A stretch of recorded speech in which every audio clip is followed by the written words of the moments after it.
샬롬 할렐루야.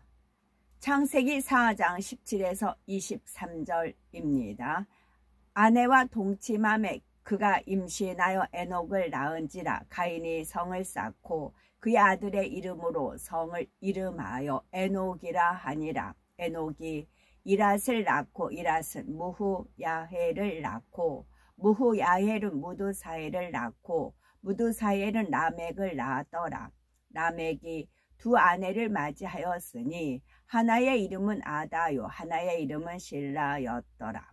아다는 야발을 낳았으니 그는 장막에 거주하며 가축을 치는 자의 조상이 되었고 그의 아우의 이름은 유발이니 그는 수금과 퉁소를 잡는 모든 자의 조상이 되었으며 실라는 두발 가인을 낳았으니 그는 구리와 쇠로 여러 가지 기구를 만드는 자요 두발 가인의 누이는 나아마였더라. 라멕이 아내들에게 이르되 아다와 실라여 내 목소리를 들으라. 라멕의 아내들이여 내 말을 들으라. 나의 상처로 말미암아 내가 사람을 죽였고 나의 상함으로 말미암아 소년을 죽였도다. 창세기 강의 90번째입니다. 가인은 동생을 죽인 일로 인해서 땅에서 유리하는 자가 되는 징벌을 받았지요. 그동안 부모님과 함께 살던 곳을 떠나 낯설고 황량한 땅으로 가야 했습니다. 그가 새롭게 정착한 놋 땅은 아담과 하와가 있는 곳에서 그리 멀지 않는 곳이었지요. 그곳은 볼모지였기에 아무리 잘 일군다 해도 소산을 많이 얻을 수 없는 땅이었습니다. 이러한 새 환경에서 가인이 어떻게 그 삶을 이어가는지 살펴보지요. 창세기 4장 17장에 가인이 아내와 동침하니 그가 잉태하여 에녹을 낳은지라 가인이 성을 쌓고 그 아들의 이름으로 성을 이름하여 에녹이라 하였더라 했습니다. 이 말씀을 통해 우리는 당시 가인이 가진 지혜와 지식 수준을 알 수가 있습니다. 바로 가인은 규모가 아주 웅대하지는 않지만 성을 쌓았다 하였지요. 이런 건축물을 세웠다는 사실은 아담으로부터 받은 지혜와 지식이 있었음을 알려줍니다. 아담은 에덴 동산에 살 때 이미 매우 수준 높은 문명을 누리고 이 땅에 내려온 후 자녀들에게 지식을 전수했습니다.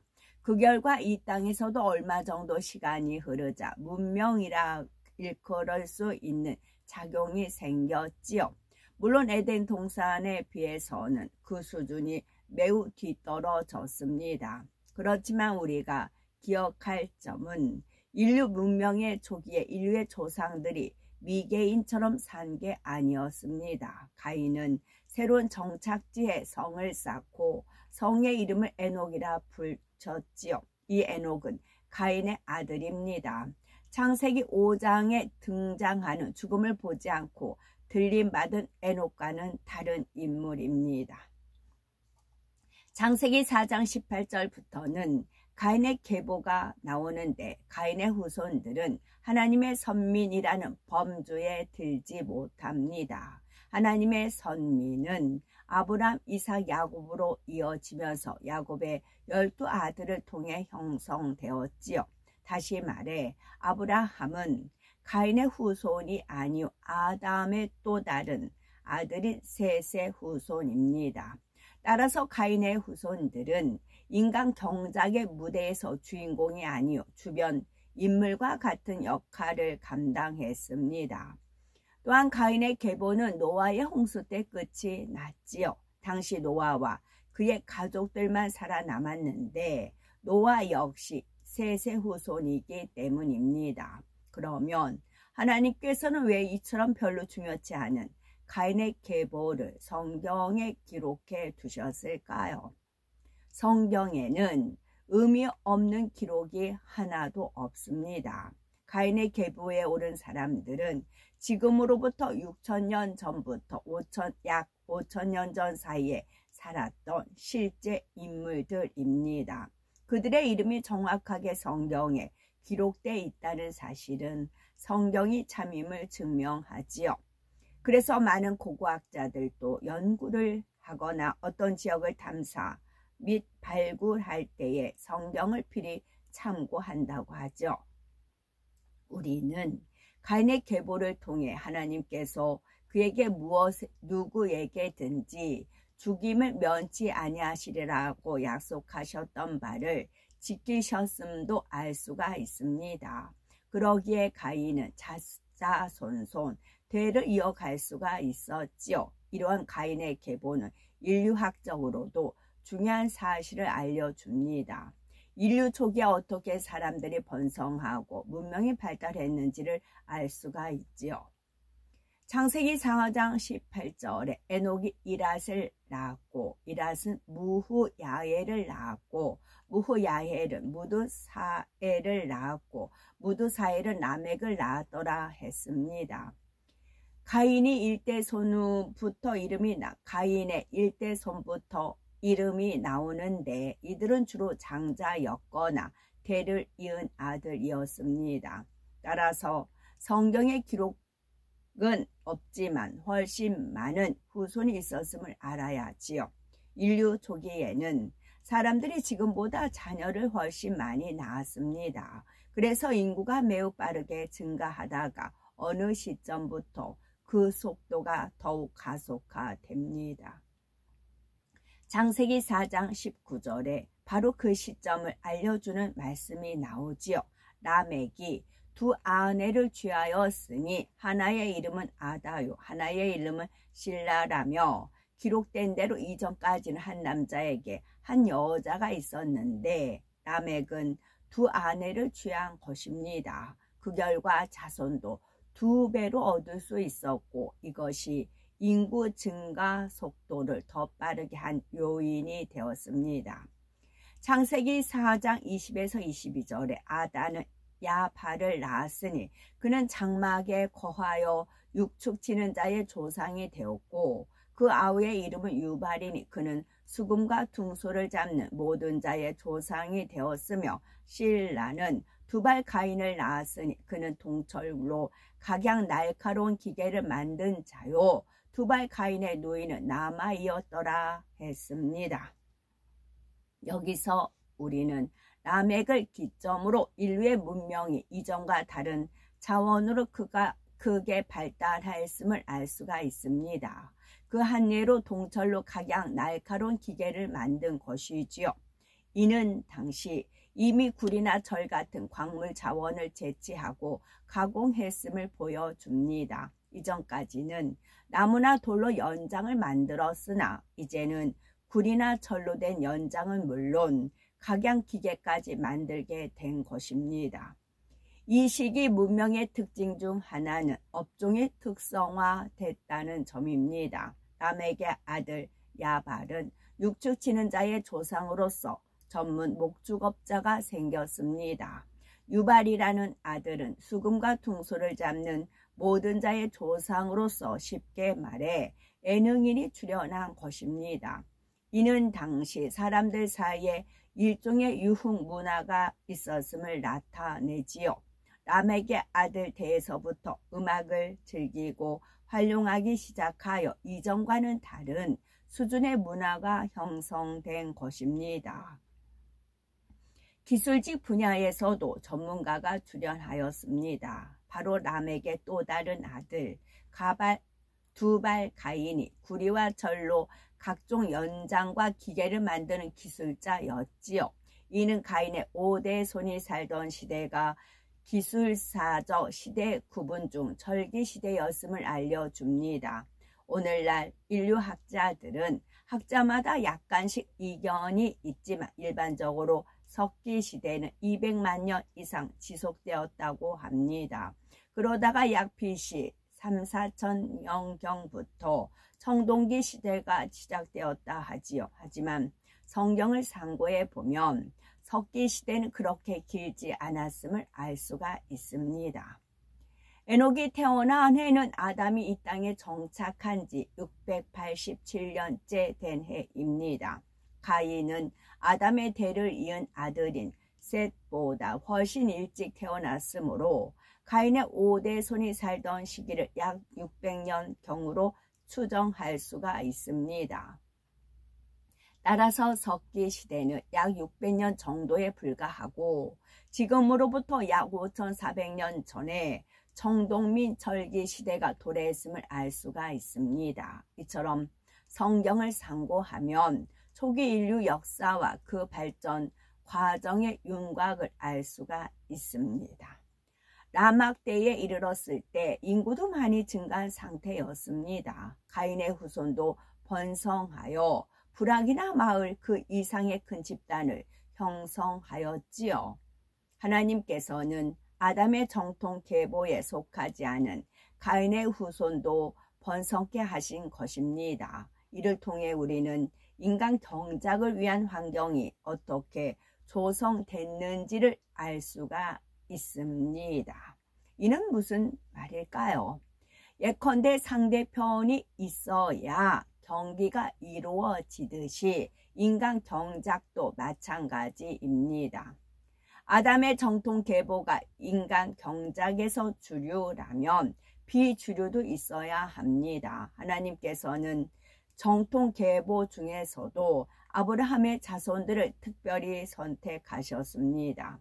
또 바로 이스라엘 백성들을 선민으로 뽑아서 인간 경작의 본보기를 삼고자 하셨지요. 그래서 이스라엘이 불순종하면 이방 민족을 들어 이스라엘을 침략해 하심으로 죄에서 돌이키게 하셨습니다. 인간 경작 설계도에는 선민 이스라엘뿐 아니라 이방 민족들도 필요했다는 사실이죠.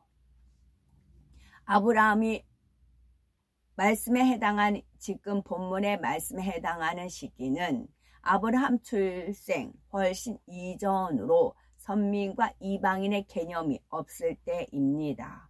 그러나 아담의 정통으로 이은 후손들과 다른 후손들 사이에 세력 다툼이 있었음을 짐작할 수가 있지요. 그때도 아담의 정통 후손들이 하나님의 뜻을 쫓아 살면 하나님께서 보호해 주셨지만 그렇지 않으면 지켜주실 수가 없었습니다. 그러면 하나님은 이스라엘 백성만의 하나님이십니까? 아니죠. 모든 민족과 모든 사람의 하나님이십니다. 이러한 하나님의 마음은 성경 곳곳에 기록되어 있지요.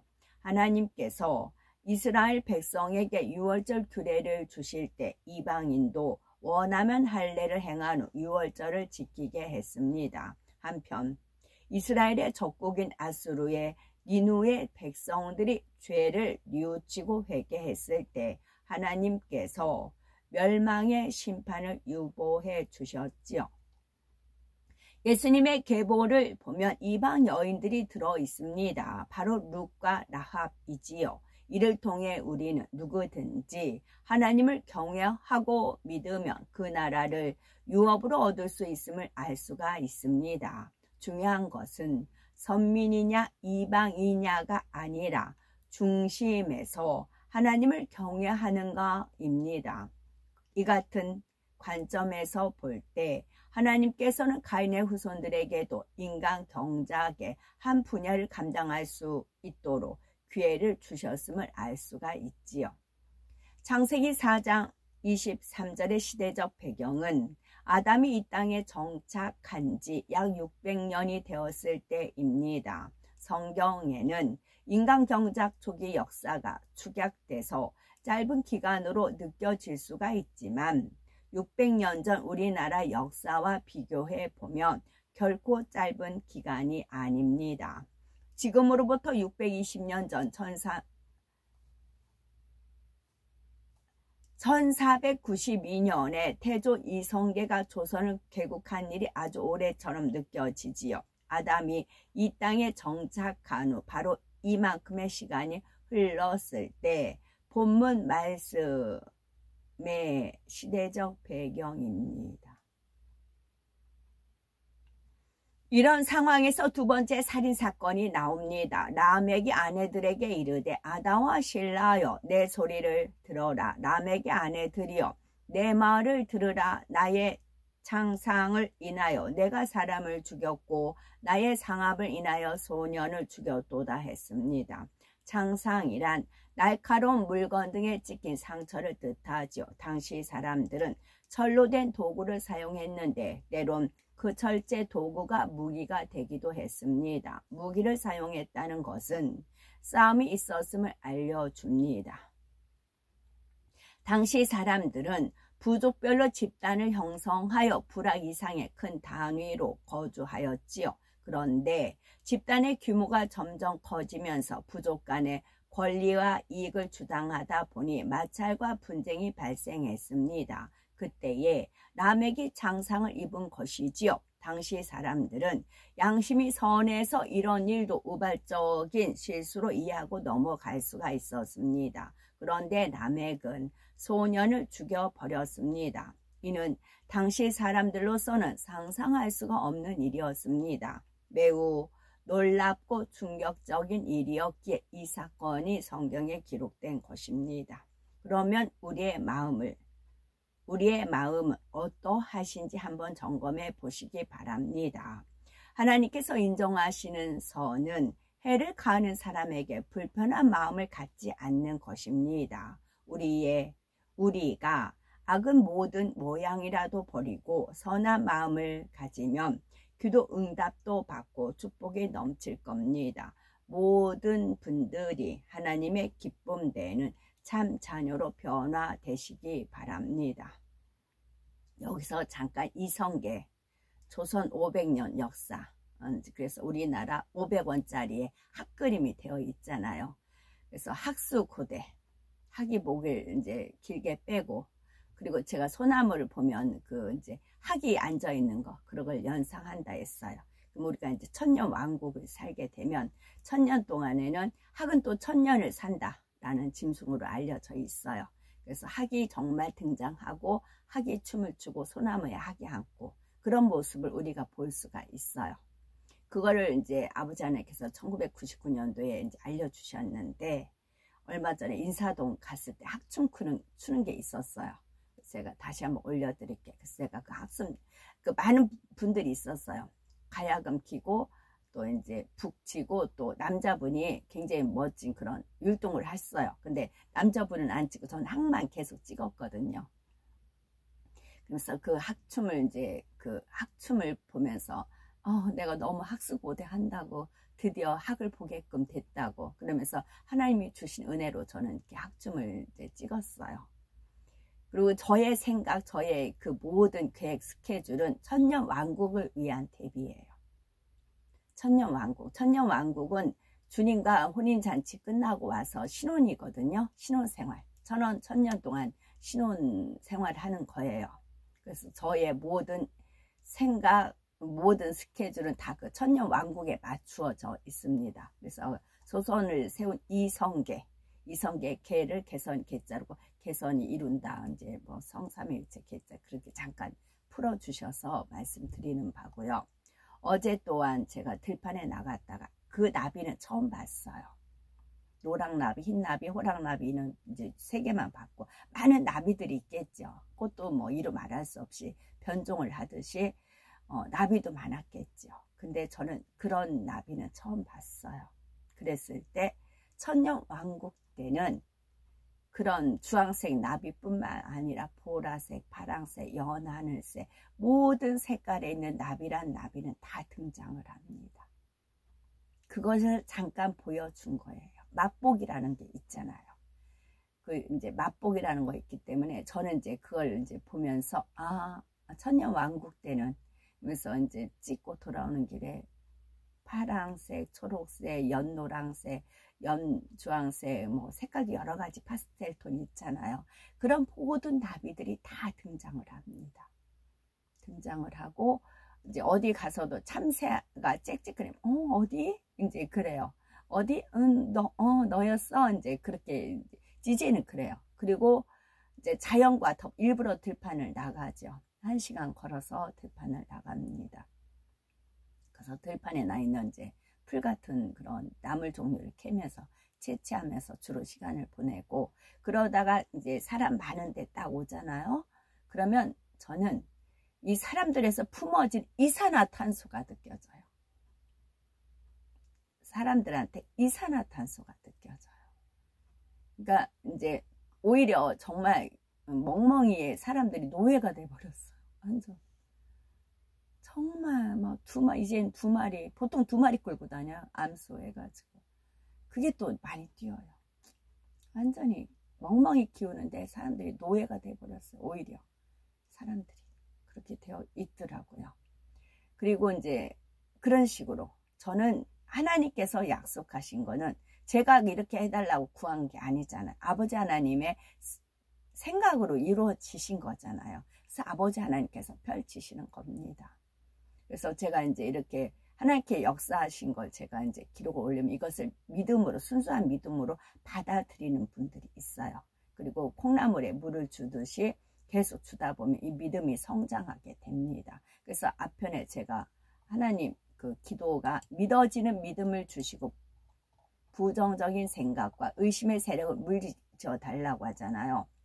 믿어지는 믿음을 주시고 부정적인 생각과 의심의 세력을 물리쳐 주옵시며, 이 기도를 제가 카톡 열 때마다 하면은 이게 물같이 맑은 물 위에서 이제 그 물이 조금 이렇게 있는데 저 어디라고 하던데 그 물 조금 내려오잖아요. 그게 흘러가잖아요.